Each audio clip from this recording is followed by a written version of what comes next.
லூக்கா நற்செய்தி அதிகாரம் 11 இறைவார்த்தை 27-28. இயேசு இவற்றை சொல்லிக் கொண்டிருந்த போது கூட்டத்திலிருந்து பெண் ஒருவர், உம்மை கருத்தாங்கி பாலூட்டி வளர்த்த உம் தாய் பேறு பெற்றவர் என்று குரல் எழுப்பி கூறினார்.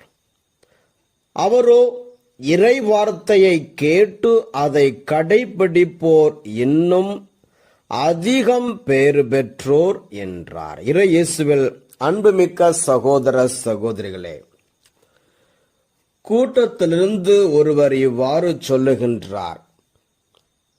இயேசுவின் தாயை பற்றி புகழுகின்றார்.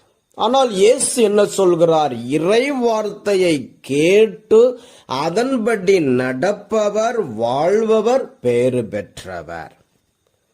திருவெளிப்பாடு 1:3. இந்த இறைவாக்குகளை படிப்போரும் இவற்றை கேட்போரும் இந்நூலில் எழுதியுள்ளவற்றை கடைபிடிப்போரும் பேறு பெற்றோர். இதோ காலம் நெருங்கிவிட்டது. திருவெளிப்பாடு 22:7. இதோ நான் விரைவில் வருகின்றேன் என்றார். இந்த நூலில் உள்ள இறை வாக்குகளை கடைபிடிப்போர் பேறு பெற்றோர். திருப்பாடல்கள் 1:1-3 வரை. நற்பேறு பெற்றவர் யார்? அவர் பொல்லாரின் சொல்லின்படி நடவாதவர், பாவிகளின் தீய வழி நில்லாதவர், இகழ்வாரின் குழுவினில் அமராதவர். ஆனால் அவர் ஆண்டவரின் திருச்சட்டத்தில் மகிழ்ச்சியுறுபவர். அவரது சட்டத்தை பற்றி இரவும் பகலும் சிந்திப்பவர். அவர் நீரோடையோரம் நடப்பட்ட மரம் போல் இருப்பார். பருவ காலத்தில் கனிதந்து என்றும் பசுமையாயிருக்கும் அம்மரத்திற்கு ஒப்பாவார். தாம் செய்வது அனைத்திலும் வெற்றி பெறுவார்.